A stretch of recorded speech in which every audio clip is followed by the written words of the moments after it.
Baik, Assalamualaikum warahmatullahi wabarakatuh. Di sini kami dari PT Kamadite Dikira ingin melanjutkan tahapan proyek dari perancangan tata letak fasilitas. Sebelum kita masuk sana, saya akan memperkenalkan diri saya terlebih dahulu. Yang pertama ada saya sendiri di Tiasama selaku direktur. Dan saya adalah Dava Kamal selaku manajer operasional. Baik, jika begitu kita langsung ke tahapan berikutnya yaitu modul 10 atau aliran produksi.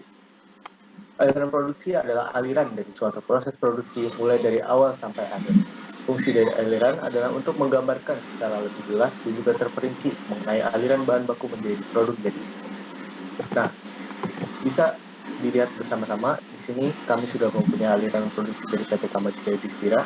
Pada tahapan kali ini kita menggunakan beberapa garis, yaitu yang pertama ada garis solid atau garis solid di sini lebih tepatnya untuk menggambarkan suatu bahan baku atau bahan baku penolong dari storage. Sedangkan untuk garis selanjutnya yaitu kami menggunakan garis berupa garis titik garis. Nah, itu untuk menjelaskan bahwa barang dari uh, satu proses itu masih barang yang setengah jadi. Nah, selanjutnya kami menggunakan garis yang berupa garis titik dua garis. Nah, pada garis itu menunjukkan bahwa sebuah produk sudah diassembly atau sudah dirakit untuk menjadi sebuah komponen. Nah, untuk garis selanjutnya kami mengadakan garis yang titik-titik-titik. Nah, garis titik-titik itu berfungsi sebagai finish good atau produk yang sudah diproses dari awal sampai akhir. Nah, untuk proses dari awal sampai akhir nanti akan nyampe pada titik akhir yaitu pada daerah warehouse. Nah, setelah tiba di warehouse, maka barang disiapkan untuk menuju ke shipping. Baik, mungkin cukup sekian penjelasan dari aliran produksi. Oke, baik. Jadi di sini selanjutnya ada material handling dan juga material handling cost. Jadi seperti namanya ya, kalau material handling ada sebuah aliran bahan yang harus direncanakan pada saat barang menuju lokasi yang tepat. Nah, untuk material handling cost itu sendiri, dia adalah sebuah biaya yang dibutuhkan pada saat kita melakukan perpindahan terhadap material. Nah, untuk lebih jelasnya atau untuk lebih lanjut, mungkin bisa saya serahkan kepada Bapak Dava selaku manajer untuk menjelaskan terkait material handling dan juga material handling cost. Oke, terima kasih sebelumnya untuk Bapak Direktur ya. Oke, kali ini kita memasuki untuk tahapan modul material handling dan handling cost. Oke, di sini sudah kami pecah dalam beberapa bagian ya. Yang pertama kita masuk ke RTS atau receiving to storage ya. Jadi, oke, bisa di zoom sedikit.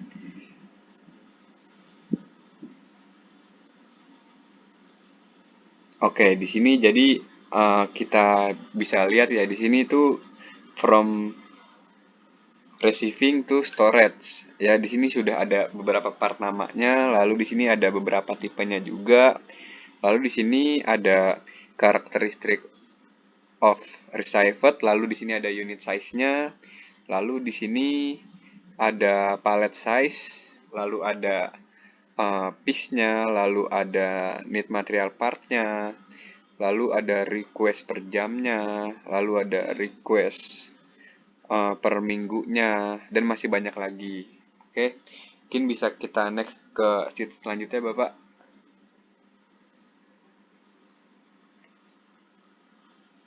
Oke, kita memasuki untuk tahapan fabrikasi ya. Di sini sudah ada tertera dari from, lalu to atau sampai, dan lalu di sini ada part nama dan tipe, lalu ada karakteristiknya juga, lalu ada material size-nya, lalu ada piece-nya juga, dan kurang lebih sama ya dengan yang sebelumnya.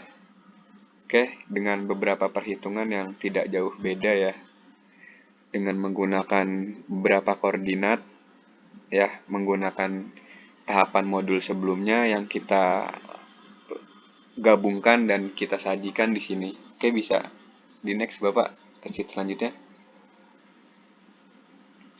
Ya, lalu di sini ada bagian sub assembly ya. Di sini sudah kita sajikan beberapa. Ya, bisa kita lihat bersama-sama. Untuk di sini tidak jauh beda dengan yang tadi lah kurang lebih. Ya, bisa di next. Oke, di sini kita masuk ke main assembly ya. Di sini juga tidak jauh beda, tetapi di sini bisa dibilang tahapan perakitan akhir atau penggabungan dari fabrikasi dan subassembly sebelumnya. Di sini sudah bisa kita lihat bersama-sama dengan data yang kami sajikan.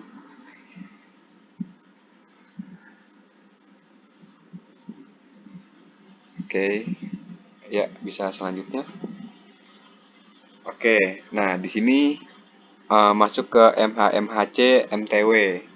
Ya, di sini bisa kita lihat bersama-sama. Di sini ada from, ada to, ada product name, ada week of product, lalu ada request per house, lalu ada week per part, masih banyak lagi bisa kita lihat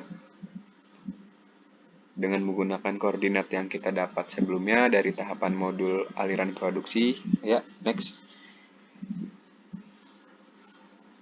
Ya, lalu kita memasuki ke WTS ya, dari warehouse ke shipping, bisa kita lihat tidak jauh beda dengan MTW tadi. Ya, bisa digeser Bapak. Dengan menggunakan koordinat yang didapat dari modul sebelumnya tentunya. Oke, bisa masuk ke ringkasan. Oke, di sini sudah kami sajikan untuk ringkasannya dari A sampai G ya. Dengan ada total cost-nya, lalu ada total cost per day, lalu ada akumulatifnya. Bisa kita lihat untuk hasilnya yang sudah kami dapatkan. Oke, mungkin sekian yang bisa saya presentasikan. Saya kembalikan kepada Bapak Ditya. Terima kasih. Baik, kita masuk ke modul selanjutnya yaitu modul 12 atau area allocation diagram. Jadi area allocation diagram adalah suatu gambaran dari tata letak produksi yang sebenarnya dan membuat alokasi dari departemen produksi serta departemen dari perkantoran. Tujuan dari area allocation diagram adalah untuk merancang pengaturan yang efisien mengenai ruangan yang dibutuhkan oleh tiap kegiatan dalam suatu kesatuan yang terpadu. Untuk selanjutnya mungkin bisa dijelaskan oleh Bapak Manajer. Oke, terima kasih sebelumnya untuk Bapak Direktur. Oke, kali ini kita memasuki tahapan area allocated diagram ya. Di sini bisa kita lihat dengan yang sudah disajikan di layar. Oke, kita mulai dari bagian kotak yang berwarna biru ini. Nah, bagian kotak yang berwarna biru ini itu adalah bagian dari lini produksi. Yang pertama di sini ada receiving, storage, produksi, warehouse, dan shipping. Oke. Nah, dan untuk beberapa kotak berwarna hijau dan merah, di sini kita dapat warnanya dari modul sebelumnya ya, yaitu ARD. Bisa kita lihat bersama-sama. Di sini ada nama fasilitas dan ukuran luas bangunannya tentunya. Lalu di atas ada yang berwarna ungu, yang warna itu adalah fasilitas ya, bisa kita lihat bersama-sama. Lalu untuk yang berwarna coklat di sini ini adalah bagian kantor, dan juga yang warna kuning tentunya kayak bisa ke bawah, Bapak. Oke, dan di sini untuk beberapa yang warna ungu adalah fasilitas yang kami miliki, bisa kita lihat dari musola, toilet, kantin ya, bisa kita lihat ya dengan ukuran yang sudah disajikan. Oke, bisa digeser, Pak. Oke, di sini juga ada parkiran dan juga beberapa tempat pembuangan ya. Geser.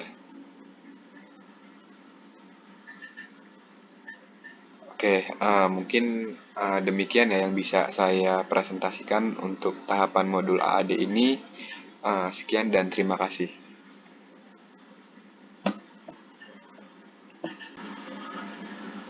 Udah. Baik, ya.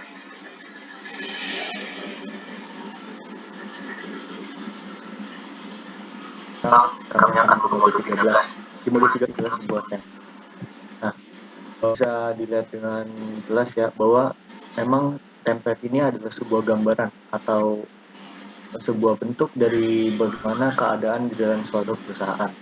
Nah, adalah sebuah template dari PT Kamari dari Inspira, di mana pada saat pintu masuk sudah bisa langsung masuk ke storage sehingga tidak perlu memakan waktu yang lama.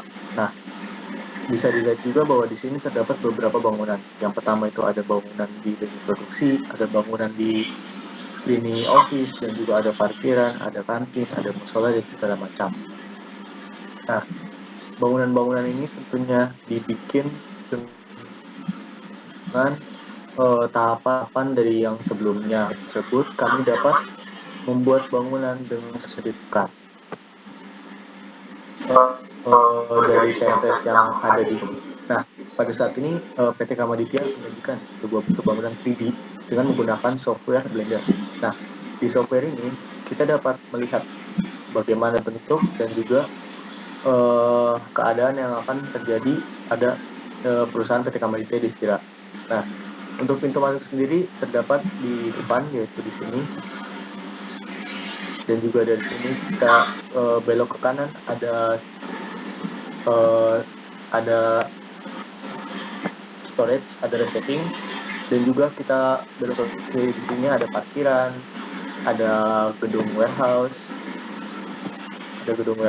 lalu di sebelah sana ada musola, ada kantin, ada toilet, dan segala macam.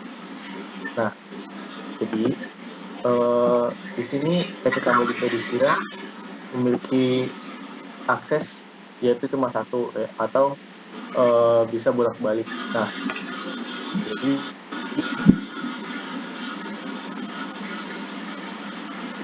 dari lalu bisa langsung masuk atau mengambil barang yang sudah jadi untuk diantar ke customer. Kurang lebih untuk template dari bagaimana keadaan di PT Kamaditya Distira kurang lebih seperti ini.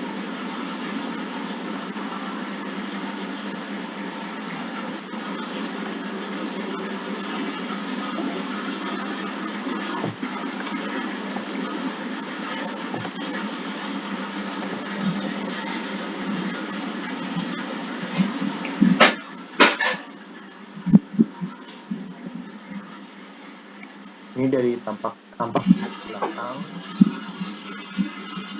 ini tampak samping, dan ini adalah tampak depan dari PT Kamaditya Distira. Mungkin cukup sekian pemaparan yang bisa saya dan juga Bapak Manajer sampaikan. Terima kasih atas perhatiannya. Kurang lebihnya kami berdua ingin meminta maaf. Assalamualaikum warahmatullahi wabarakatuh.